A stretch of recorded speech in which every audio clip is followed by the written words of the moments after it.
Hello दोस्तों, स्वागत है आपका हमारे YouTube channel arts accounting services में।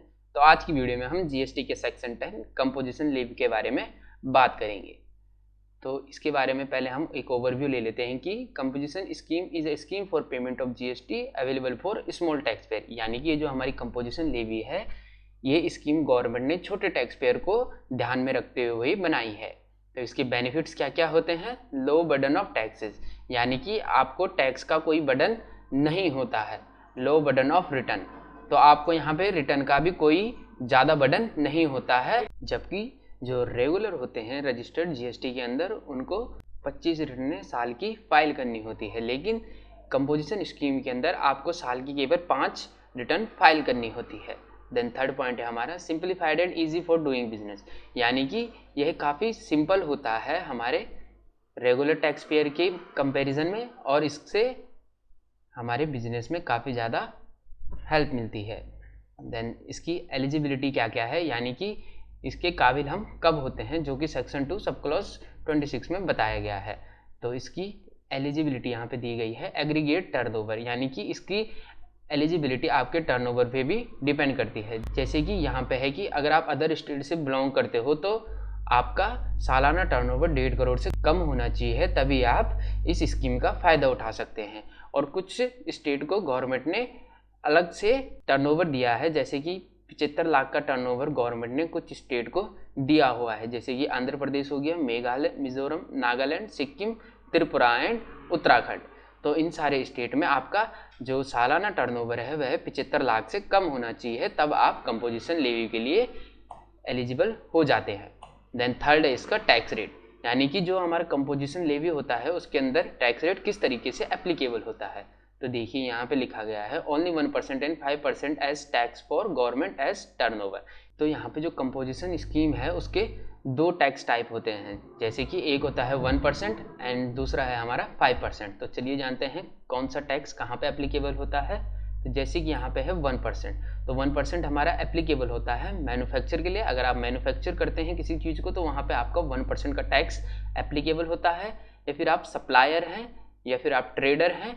और इनमें भी कंडीशन दी गई है कि विदाउट आइसक्रीम एंड टोबैको, यानी कि जो आप मैन्युफैक्चर करेंगे, आप टोबैको को मैन्युफैक्चर नहीं करेंगे, आइसक्रीम को मैन्युफैक्चर नहीं करेंगे।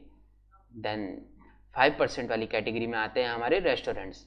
अगर आप रेस्टोरेंट चलाते हैं जिसमें कोई भी अल्कोहल का कंजप्शन नहीं होता है तो वहाँ पे आपका 5% का टैक्स एप्लीकेबल हो जाता है।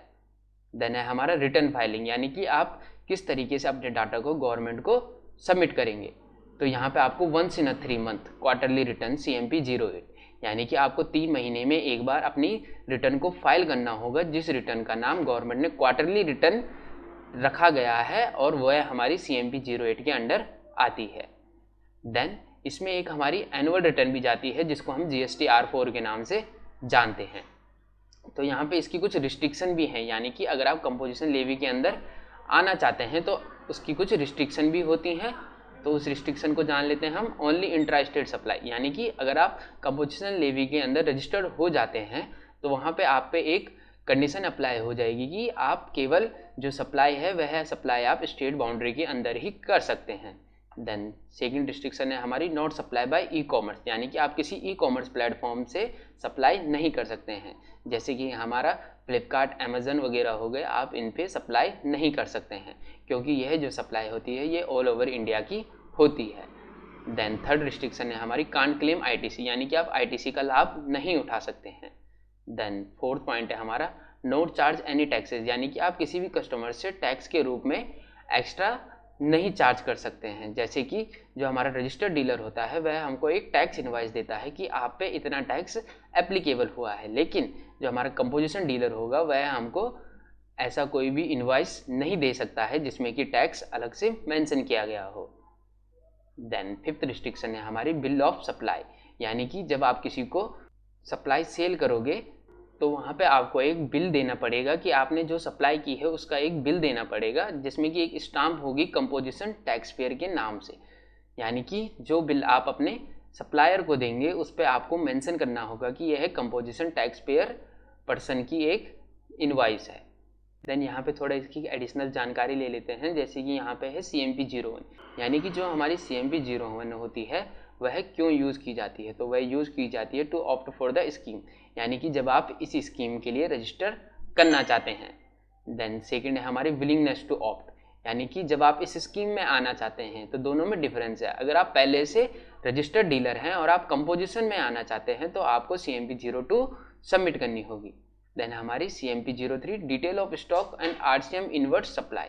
तो जो हमारी CMP03 होती है इसमें आप स्टॉक की डिटेल एंड जो आपने इनवर्ट सप्लाई जो भी किया है उसकी डिटेल यहाँ पे गवर्नमेंट को दी जाती है। Then CMP04 withdraw of scheme, यानी कि अगर आपको यह स्कीम नहीं अच्छी लगती है तो आप CMP04 के माध्यम से इस स्कीम से विड्रॉ कर सकते हैं।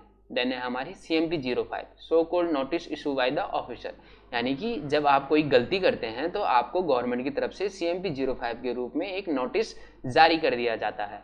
देन है हमारा CMP06 reply off so called notice, यानी कि जो नोटिस गवर्नमेंट ने आपको CMP05 के माध्यम से दिए हैं उनका रिप्लाई आप CMP06 के माध्यम से करेंगे। देन है हमारा CMP07 order issue by the officer, यानी कि एक तो हमारे नोटिस होते हैं और एक हमारे ऑर्डर होते हैं। अगर आपके लिए कोई गवर्नमेंट के द्वारा ऑर्डर आता है तो वह ऑर्डर आपको CMP07 में देखने को मिलेगा। देन है हमारा CMP08, यानी कि जो सेल्फ असेसमेंट, यानी कि जो हमारी CMP08 होती है इसकी मदद से आप अपनी सेल्फ असेसमेंट यानी कि गवर्नमेंट को अपनी रिटर्न फाइल कर सकते हैं। तो यह जो भी CMP01 से लेके CMP08 तक मैंने आपको बताया है यह केवल आपके टैक्स कंसल्टेंट के लिए इम्पोर्टेंट है। आपकी एडिशनल जानकारी के लिए भी मैंने आपको ये बता दिया है। तो दोस्तों आज की वीडियो में बस इतना ही।